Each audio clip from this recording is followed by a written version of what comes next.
How's it going, Scrub Gamers? Welcome back to another video here at Scrub Games, and today we are back with another of our Understand How to Build series, where we go over all the leaders in a given set to help you understand how to build them to suit you and your playstyle. Now we have done all the blue, all the green, all the red leaders now, and now we're moving on to yellow, the last of the colours, and we're starting off with the dark side. And first of the two from this side, we're going with Cad Bane. So if you're interested in learning about Cad Bane and understanding how to build him to suit you and your playstyle, feel free to keep watching, and also remember to like, comment and subscribe, because that helps you keep up with my videos as and when they drop. And by clicking the notification bell, you can get alerts to when my videos do drop, so you can watch them there and then, or at any time that suit you best. So now it's out of the way, let's go ahead and get to the video and help you understand how to build Cad Bane. And also remember, we do not offer lists, so if you're looking for that, unfortunately you will not find that here. So starting off with the first thing to do is to go with the leader, because it's always nice to understand what the leaders want to do, because while some are generic, some are quite theme focused, and we need to understand what they want to do to make sure you understand the first point when building them, so you're not like trying to build very generic with a leader that's very like archetype specific or very focused on a certain kind of theme or trait. And for Cad Bane, he is one of those ones that are kind of focused on a certain kind of thing, and this being a trait. So Cad Bane, he provides you with the aspects Cunning, yellow, and black being Villainy. Not only that, he gives you the traits Underworld and Bounty Hunters. Underworld and Bounty Hunter are traits that were already like prominent for yellow in set 1, and they get more support, be it Shadow of the Galaxies in set 2.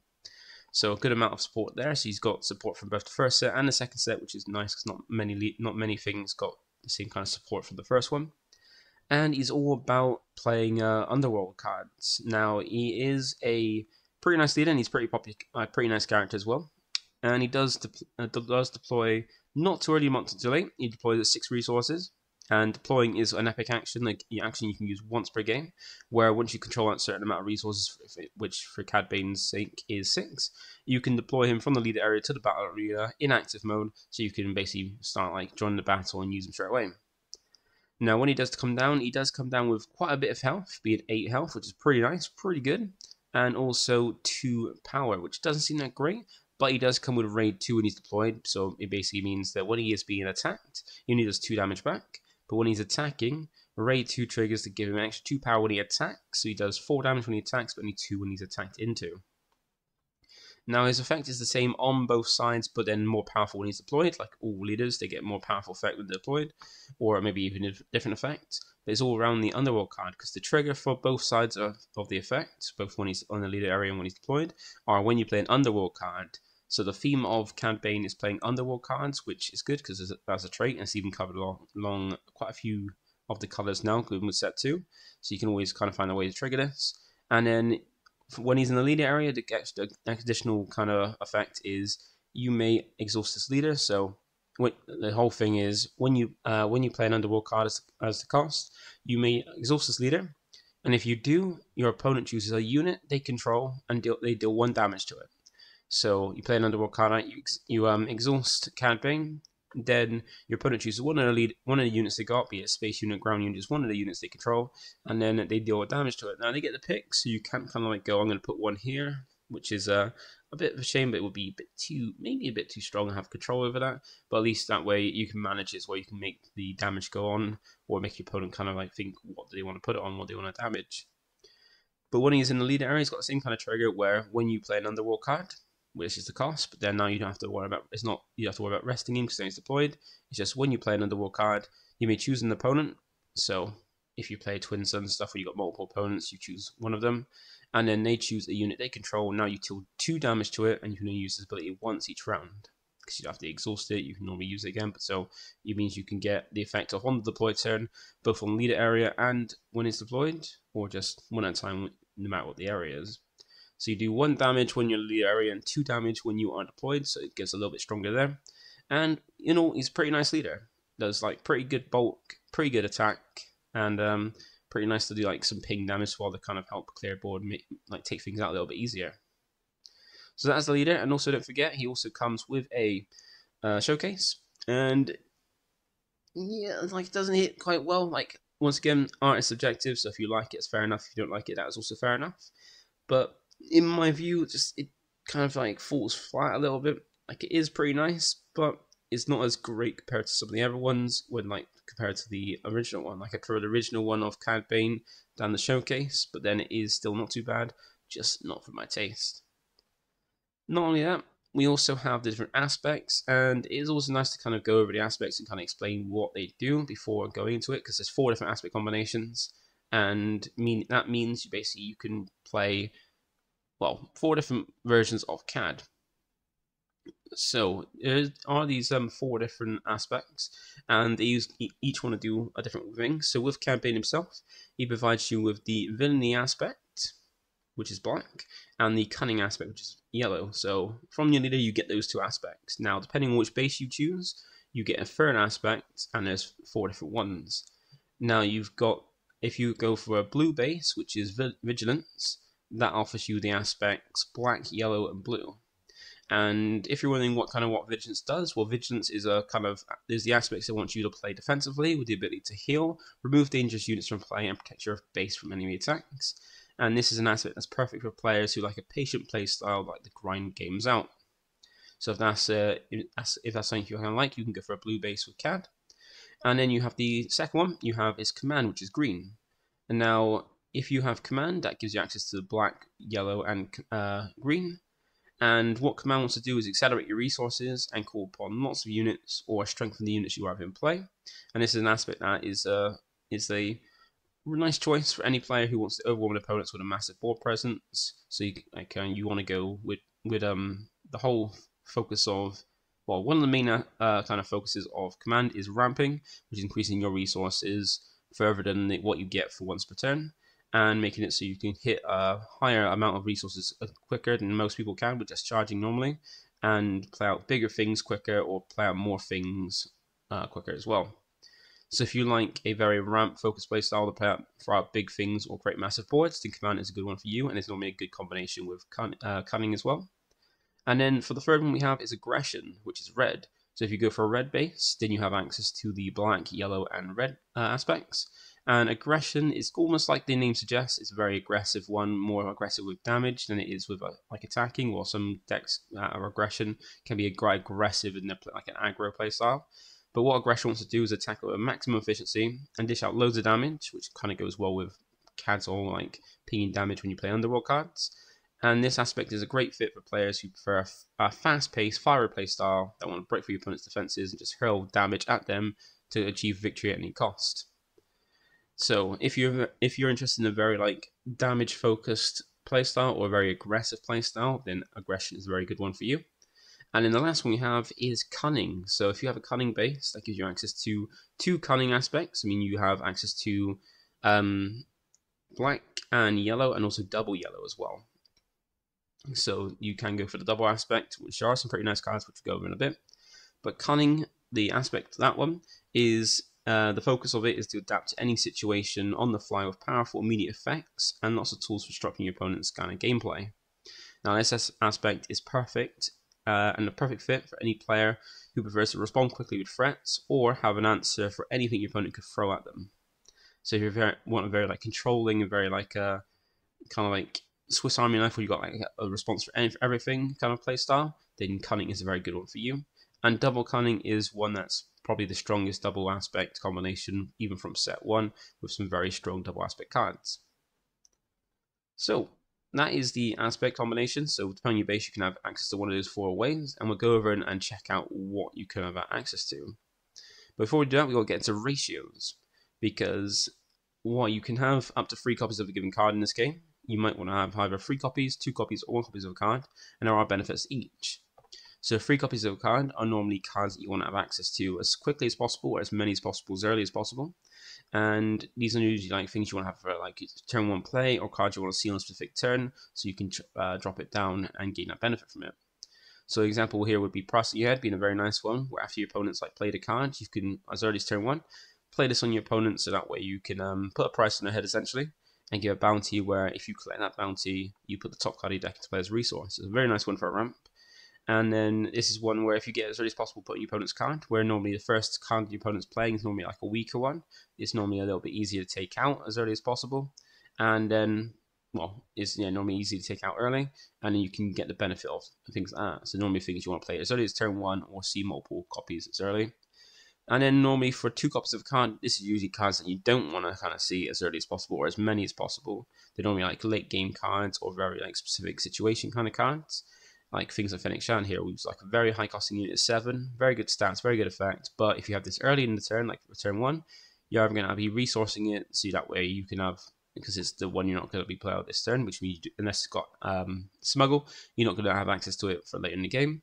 Or keep it holding in your hand so you can play it later in the game, but then lessen the amount of options you have in your hand because you're keeping all of the card ready for the late game, which lowers the amount of cards you actually have that are playable in your hand. So that's what you might want to have if you have 2 copies of a card. And then 1 copy of a card is usually the tech choices. These normally for a card that isn't the best in every situation, but there are like unique specific situations where it could come up and be useful, and you like to have 1 copy in your main or maybe side the copy. And these are cards like Devastator here, like very high costing cards, very like strong stats, very good effect, but you're not going to be playing it early, and sometimes you might even get to that point in it, or it might be coming like maybe come up like 1 out of 10 times. It might come up where it's useful, but that time it comes in useful if you draw into it. It's very great. But then any other time, if you don't draw it, you don't care. If you do draw it, you can always resource it as a way to kind of like not worry about it clocking your hand. So those are the different ratios. So that's helped you understand whether you want 3, 2, or 1 copies of a card. Now what we're going to do is check out all the different aspect combinations, see what each of them offer you. So we always like to start with double aspect because this is the one that for set 1 give you a very limited card pool, because of the fact that normally if you have 2 different aspects, you have access to all the ones from say a specific one. So if you have, example, blue and yellow as your aspect combination, you have access to all the yellow cards from yellow and have access to all the blue cards from blue. So I mean, give you a pretty big card pool to basically have access to all the cards. But in set 1, where you only had 1 set, kind of even then with a big card pool like that, you're still limited. But by going double aspect, you essentially lost a whole different whole card pool, so lost all the access to blue, yellow, and red cards without the aspect penalty, and essentially then went ahead and had the access to just the yellow cards and the double yellow cards. Because remember, what I forgot to go over was the aspect penalty with the aspects, and that is something where if you have an aspect, if you have the aspects of a card matching what's on your leader and base, you can play it just for its pretty cost. But if any aspects on the card you want to play don't match what's in your leader, you'd have to pay an extra 2 per. So if you had the aspect combination of black and yellow from Bane and then a blue base, you'd have access to black, yellow, and blue, which would mean that if you wanted to play any blue, yellow, black, or black, yellow, or black, blue cards, you'd have to pay it for its normal cost. But if you want to play a different aspect card, say if you want to play a green card, you have to pay an extra 2 on top for that, because the green aspect doesn't match, or a green white one you have to pay extra 4 because there's 2 aspects of the match, 2 aspects, so both 2 for each aspect doesn't match, extra 4 on top. And if you want to play double aspects, if you want to play any of these double aspect cards here, unless you have a yellow base with a yellow leader, you would have to pay the aspect penalty, because while you do have the yellow aspect, each aspect only provides 1. So having 1 yellow aspect on your leader and a blue base mean you have access to 1 yellow aspect. Since you have the second one, you have to pay an aspect penalty, so you have to kind of figure out if you want a double aspect, if you want double aspect cards, if you want to play the double ones, or what you want to do. So do bear in mind with the aspect penalty. Now for double yellow, this is the stronger of the aspect penalties. Well, not aspect penalties, sorry, aspect combinations for the double aspects, because it's such powerful cards for set 1. Like for all 3 cards from set 1 of double aspect are very good, made for a very good double aspect, double yellow build. And with set 2, we do get more, but we don't get as much as the other. We only get 2, where the other aspects got 3. Now, do remember that for set 1, it was very limited when you card pool with a second set. It comes double amount of everything, double of each different color, even double aspects and bases and stuff as well. Now, with the bases, remember you can't play without a base, because not only does your leader provide your aspects, but you also have a base that goes with it that provides you another one, giving you a total of 3. And the yellow bases, and all the bases you either have a 30 health base, which has no effect, or one of the rare bases. With set 2, we didn't get any more rare bases, so we only have 1. But the rest of all the other bases are 30 health base with no effect, or your rare base has 25 health, which is 5 less health, but at the sacrifice of that 5 less health, you have an epic action. And for yellow, you have Jealousy, which doesn't have the best epic action. Remember, epic action is the same as a deploy, whereas an epic action, meaning you can only use it once per game. So what you use this once, you can't use it for the rest of the game. And for Jealousy, its effect is allowing you to give a non-leader unit -4 power for this phase. So what you'll find out with these rare bases, they don't interact with your opponent's leader at all, or your leader, they don't interact with them at all, but do have some nice effects, and Jealousy is probably one of the worst one currently compared to the others. Because -4 power isn't great, but at least you can make something a little bit weaker so you can attack into it and take less damage back when you take it out, or make it so they can't do as much damage in that given turn. Now, you have to think about, is the sacrifice of 5 health worth the epic action, or would you rather have the maximum health being 30 at the moment? So do think about that when you're selecting your base, because it'd be important when it comes to playing the game, because aggro is going to kind of enjoy having 25 health, whereas 30 health might help you survive a little bit longer and help survive out. And for the double aspects as well, you have some pretty powerful cards. So like I said, you have these 3 cards being Bodhi Rook, Cad Bouncer, and Cunning, which were very good cards for set 1. And then with addition set 2, we had new ones, not as much as the everyone's being free when you have 2, being New Adventure and Final Showdown.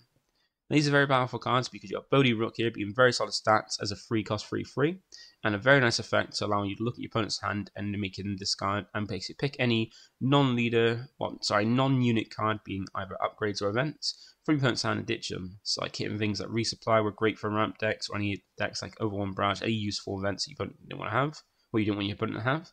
This was a nice card to hit with very solid stats when it comes out on as early as turn 2. Then you have Cantina Bouncer, which wasn't as great, but then it's finally people start seeing it's actually quite nice for double aspect builds, because it's a 5 cost 3/5, so not the best stats, but pretty decent. And when played, allowing you to return any non-leader unit to his own hand. It could be your own unit, be your opponent's unit, very nice. Bouncing back to hand, meaning you have to pay it back down for the cost, because there's not much in terms of cheating things out in this game.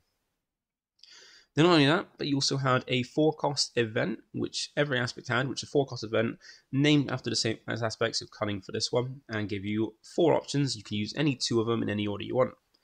And Cunning had probably the best of the options, because the effects it had were either to return a non-leader unit with 4 less power back to his owner's hand. So remember, just like Cad Bouncer bounce either your or your opponent's card back to the hand, but it had to have 4 less power, but still made it for a nice way to kind of like disrupt your opponent or even return things back to yours, so you can get those on-play effects. You also had the ability to give a unit +4 power for that phase, so give one unit a bit extra 4 power for a bit more pressure.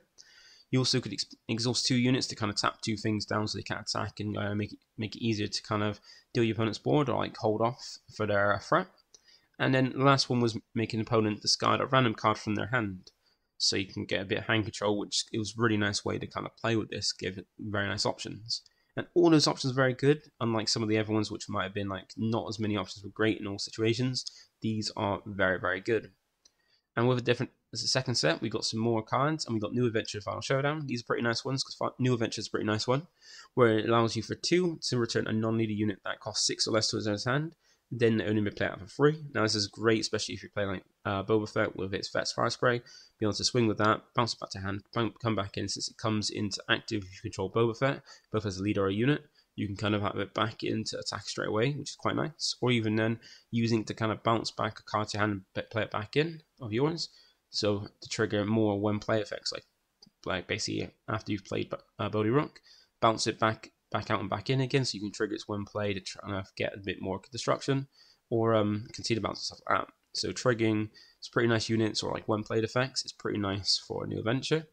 And then you've got Final Showdown as well, which is a very nice card which you have to finish the game. And your opponent's got to kind of watch out for now for if you played against double Cunning, because what it does for 6 costs, which is quite expensive but worth the cost, you can ready each unit you control, and at the end of the regroup phase, start of the regroup phase, which is the end of the turn, you lose the game. But usually you're going to be resetting everything, and if you've got enough board and you've got enough damage to kind of kill your opponent, do enough damage to their base, it's worth it. But your opponent's now got to think about, do they pass turn if you've got enough things on board that would equal damage to their base with 6 resources open? If they pass, is the Final Shadow going to come down and then end the game? So you've got to kind of be very cautious about double aspect now. So that's it. So if you like a very control aspect and like some access to some of these very fantastic double aspect cards, it's a good way to go for you, and it's probably one of the main ways I'm going to play Cad Bane when it goes forward for myself.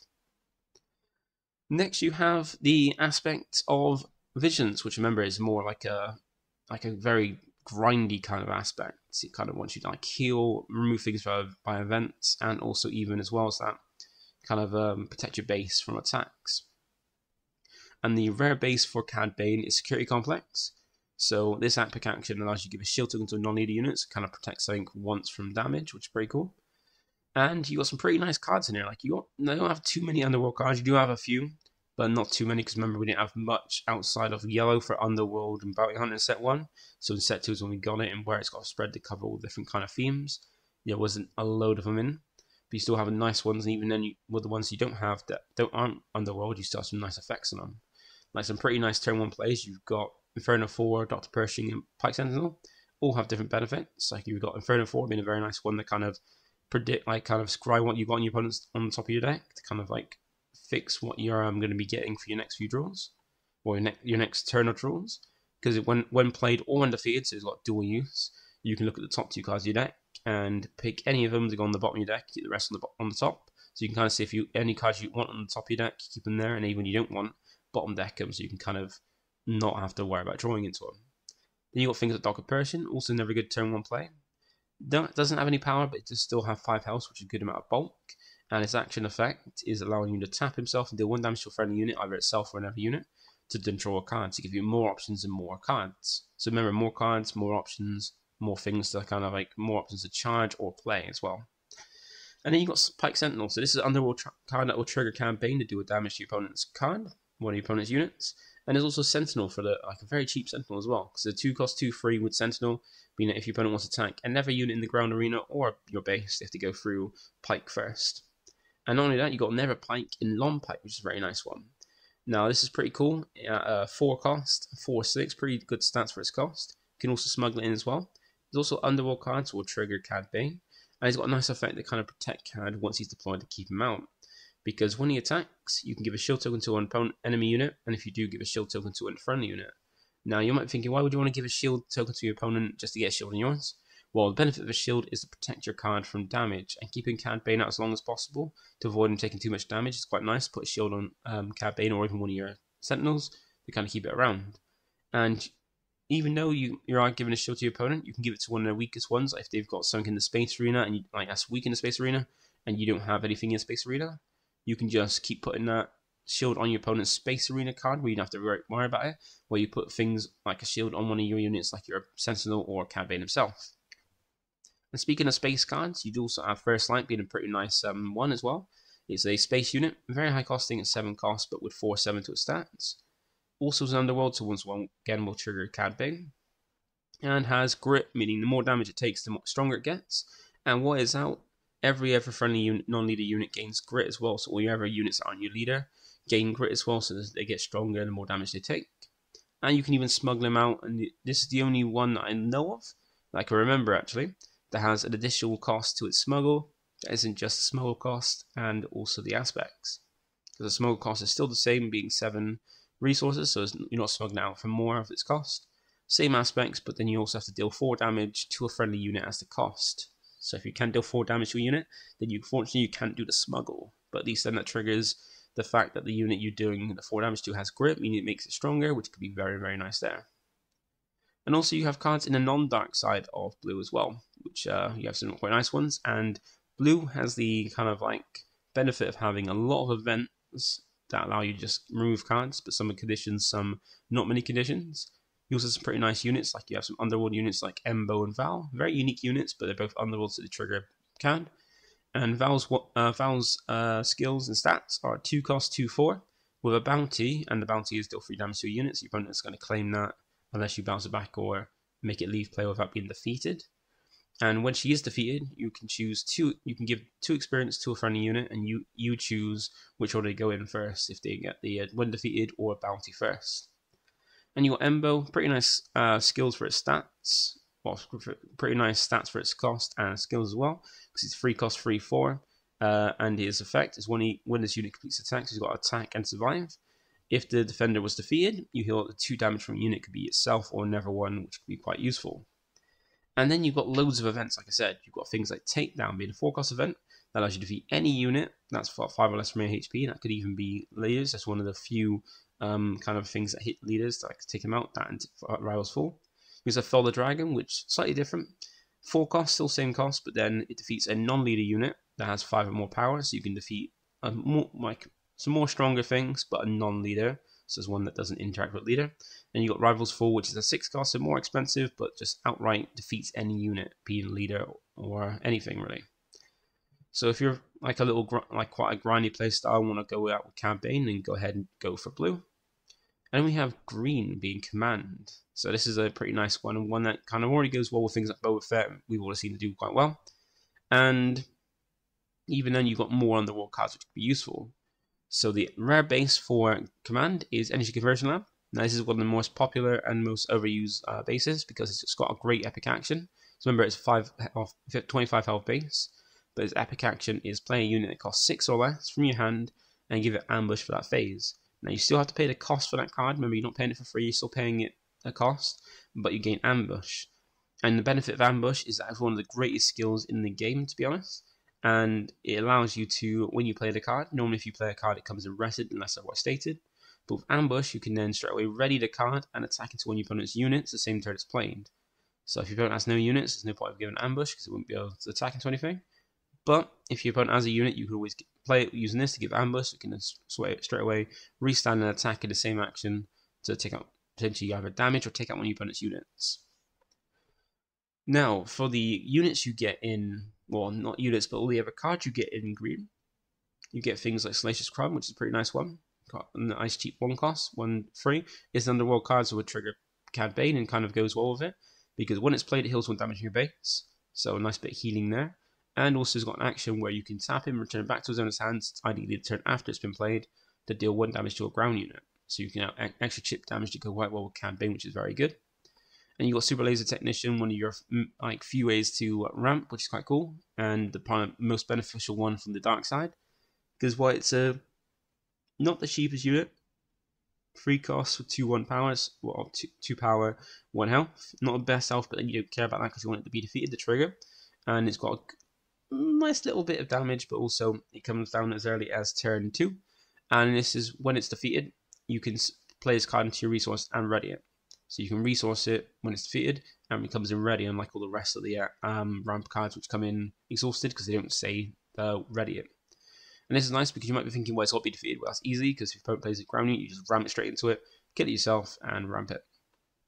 And then you got some nice big units that also have underworld that also trigger Cad Bane, like Maul and Jabba's Rancor. Now these are very higher costing units, but very strong ones. Considering the colors green, it's one that's ramped, increase your resources. So it's easy enough to get out these quickly as possible. And Maul's very nice because it's a 7 cost, 7/6 of very good stats. Has ambush and overwhelm. Overwhelm meaning if it takes out a unit, any excess damage that exceed the card you've taken out's HP goes to your opponent's base. And it's got a nice benefit where on attack you can choose another friendly underworld unit, so it goes quite well with underworld units. And then if you do, all combat damage that would be dealt to this unit or from this attack is dealt to the chosen unit instead. I mean, you can choose something else to take the damage instead of Maul, so he comes out unscathed, no damage on it while taking out something, 7 damage is a good amount of damage. And then you've got Jabba's Rancor here. So this is an 8 cost, which there's other way to make it cheaper, but you don't have Jabba the Hutt unless you play the yellow Jabba the Hutt card, which you can with Cad Bane. And he's down at 9/9, so pretty good stats. Underworld also triggers Cad Bane, and when he's played or when he attacks, you deal 3 damage to a friendly ground unit and 3 damage to an enemy ground unit. So do remember, if you've got nothing in play in your ground arena when this is played or attacks, you don't do any damage, but you still do damage to one of your opponent's ground units. But if your opponent doesn't have a ground unit and you do, you still do damage to your ground unit even though you don't do damage to their ground unit. So do beware of that. And then you have one of the best overwhelm, or not overwhelm, but the events, and that is Overwhelm and Barrage, which allows you to give an extra +2/2 to a unit, and even though it's cost 5, it is worth it.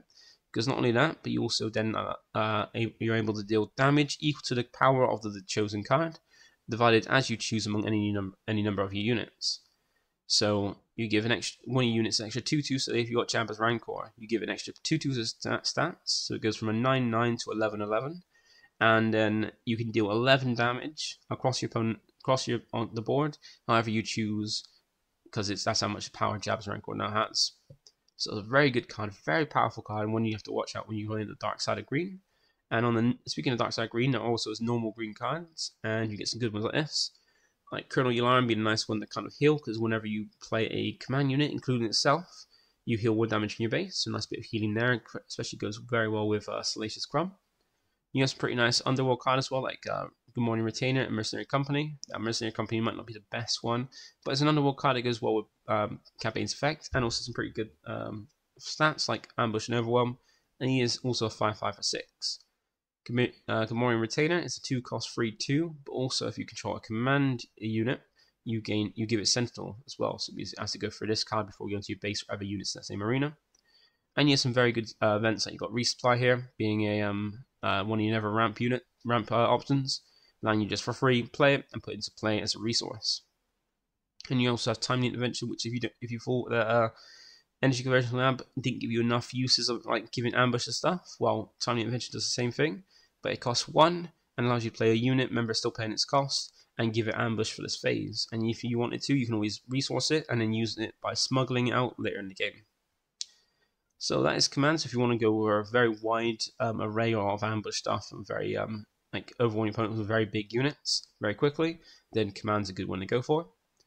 And the next one and the last aspect we've got is aggressions. This is all about aggro with damage.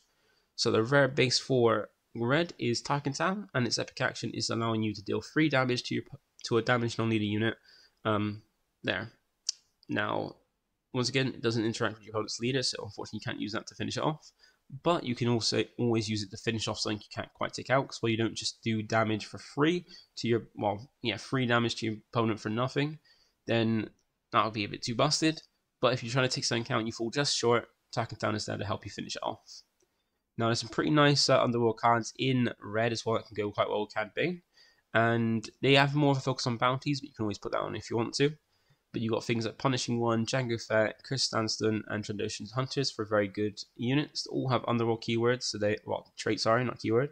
So with Cad Bane, they triggered the whole ping damage. And you've got Punishing One being a good space unit, a 3-cost, 3/4. And if an upgraded enemy unit is defeated, you can restand him, so you can get some more swings out of it. You've got Django Fett being a 4-cost, 3/6.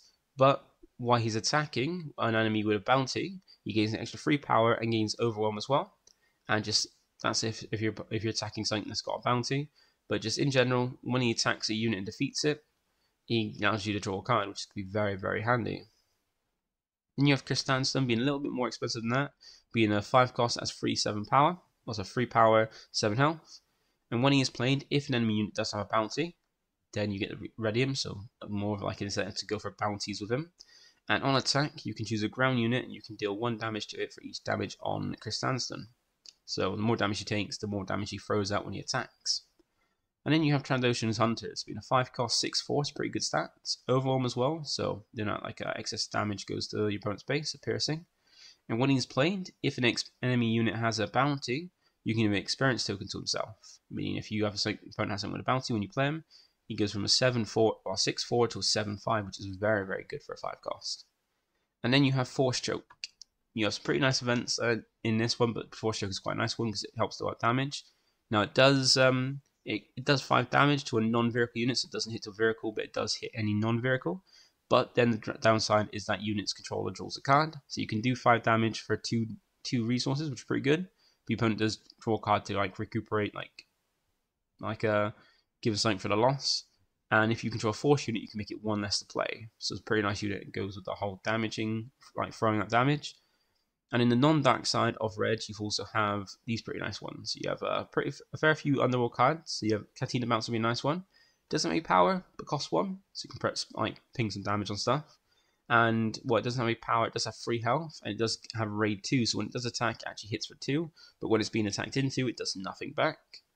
You have Reckless Gunslinger being being here a 1-cost 2/1. And when she's played, you deal 1 damage to each enemy base. So you can deal 1 damage from that, and then 1 damage to your unit from Cad Bane, because he is a underworld card, and it's one you can smuggle out later to kind of finish off games if you want to. And then you have Stolen Landspeeder being another underworld card, and this is one that can put a bounty on your opponent's board for some of the Ever cards you've got with like Django Fett and stuff like that. Because it's a 1-cost 3/2, not too bad. And when played, if you play this unit from your hand, your opponent takes control of it. So you'll be able to get to your opponent, but you can always play it with if you've got the initiative going first, you can always play this out and then choose what you want to trigger first, either Cad Bane's effect or Stolen Land Speeder. So you can go ahead and trigger Stolen Land Speeder first to go and give it to your opponent, and then trigger Cad Bane to deal 1 damage to your opponent's unit. And if that's the only one you control, you have to deal damage to it. You get 1 more damage, and you get triggered a bounty on it, which is if you own this unit, which you will do, giving it to your opponent, then you play it from your discard pile for free and give an experience token to it. So you bring it back out to your board after you defeat it, and it comes in as a 4 free because it gives an experience. You also have Rokai Gunship as well, being a 2-cost 2/1. That when defeated deals 1 damage to enemy unit or base. Another underworld card that can help you ping damage, but also doing that extra bit of damage when he's defeated as well. And you even have things like Dare and Rage, allowing you to just for 1 do 2 damage to either unit or base, whichever you choose. So very nice ways to ping damage, which go quite well with Cad Bane's effect. So if you want a more of a damage focused route that's like controlling the board with like little pings, then go ahead and try with Aggression. Now there also are some cards. Remember, he was all about using the Underworld trait, and there are some cards that are both in the like the Villainy aspect and also even the no aspect category. Because there are cards with no aspects that kind of benefit Cad Bane. So you got things like Black Sun Starfighter here, being a 3-cost 3/2 Sentinel. Underworld traits that triggers Cad Bane. You even have Lady Proxima, which gets extra benefits from Underworld cards because she's also Underworld herself, triggering Cad Bane. A 1-cost 0/4, so no power but 4 health. And when you play another Underworld card, you can deal damage to a base. So you can deal damage to your opponent's base every time you play Underworld. And with Cad Bane, you deal damage to one of the units and one to your base with these two on board together. You also have Underworld Thug, being just a 2-cost 2/3 Underworld unit. You have Mercenary Gunship being a 2-cost 3/2/1. That's got an action as well, where by paying 4 you can take control of this unit. And either player can use it, so your opponent could pay 4 to take it, and you can take it back by paying 4. So nice one back and forth. And you even got the 5-cost Street Gang Recruiter, which is a 5-cost 4/4, so not the best stats to its cost. But when played, allows you to return an Underworld card from your discard pile to your hand. And that's Underworld card. You can grab back a unit that has the Underworld trait, or even a event as Underworld trait, which there are like some but not many. But the more it comes out with the Underworld trait, the more you have to kind of grab back. And now you might be thinking, what kind of benefits do Cad Bane himself do it? Like, what does he get in the dark side of yellow and just yellow in general? Well, we can have a look at that now because there are a fair few ones and a fair few Underworld, especially since we had a load in the first set and we've got more in the second set with him. So you got nice turn 1 plays like Bazine here, being an Underworld card. A 2-cost 1/3, so good to play turn 1, keep you smuggling later if you do resource 6, it's got a smuggle cost.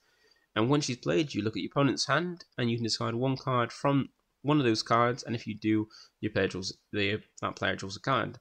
So you can look at your opponent's hand, see something you don't like in there, discard that, and then if you do, they draw a card. And now you might be thinking they still gain stuff, you discard 1 card from hand, but still you've looked at hands, you have hand knowledge of what they have to play out, so you can know what the kind of options they have.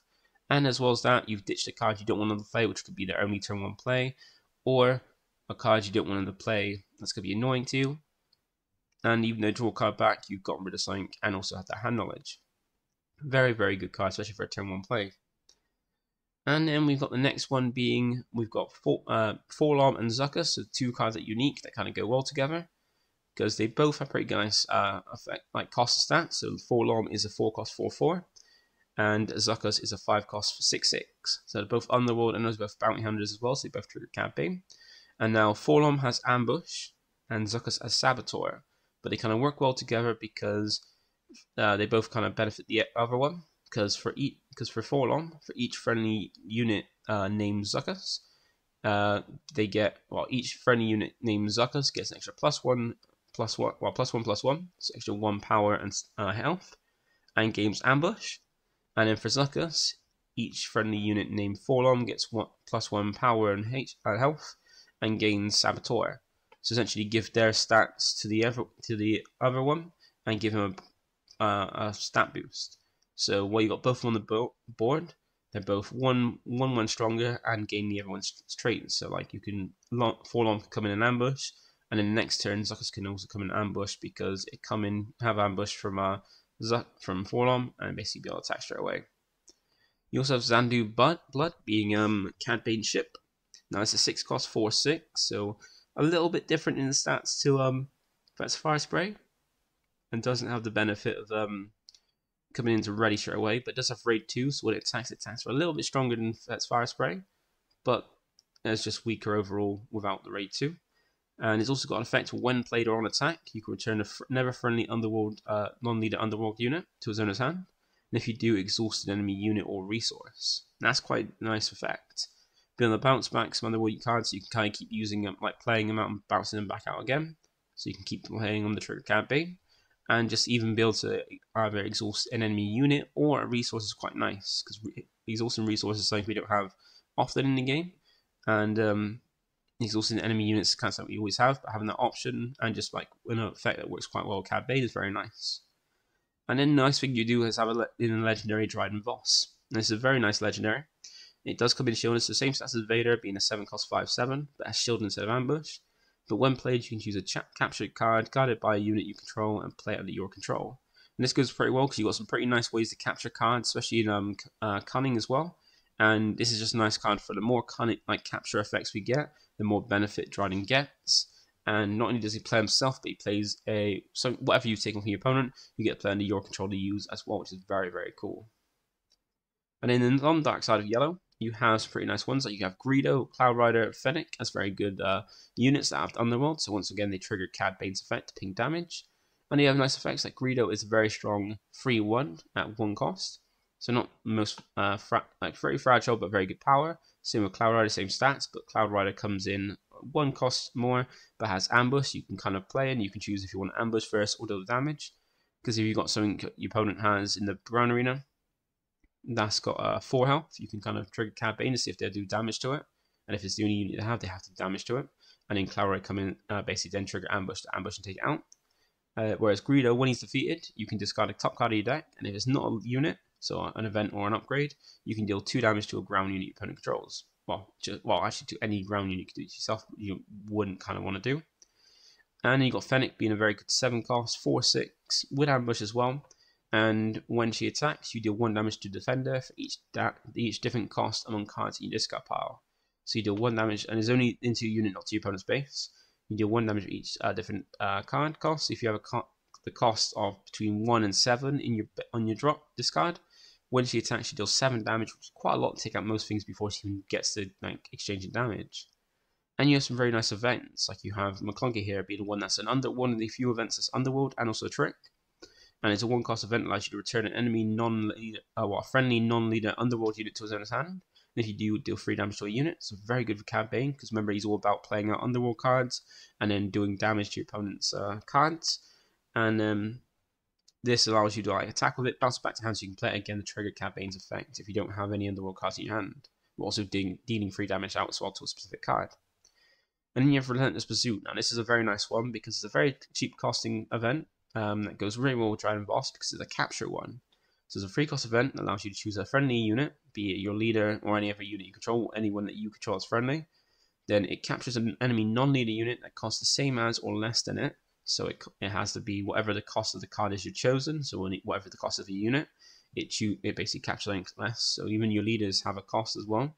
So because the cost is when they deploy. So for Cad Bane it'd be 6. So Cad Bane can capture something that costs 6 or less, which is quite a lot. And if the friendly unit that captured the card is a bounty hunter, you give a shield token to it. So you can always deploy Cad Bane, use Relentless Pursuit to kind of capture in your opponent's unit. And then because he's a bounty hunter, he gains a shield as well, which is a nice bit of protection. And then you can play out Dryden Voss turn after and basically just go, I'm going to play out this card that I took from you. And now I've got Dryden Voss, Cad Bane, and also the unit I took from you, and also Cad Bane, because Dryden Voss is an Underworld unit. Ping a damage. It's a very nice synergy. That's why I like the double aspect. It's very good, or even just the options Cad Bane has for himself in Underworld are very good as well.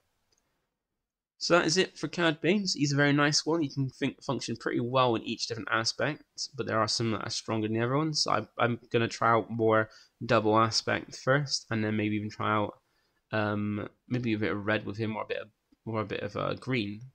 But that is it for today. Hopefully that's helped you understand how to build Cad Bane to suit you and your playstyle, and you'll give them a try.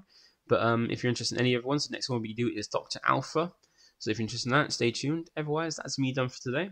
Thank you for watching, and I'll catch you in the next one. Bye for now.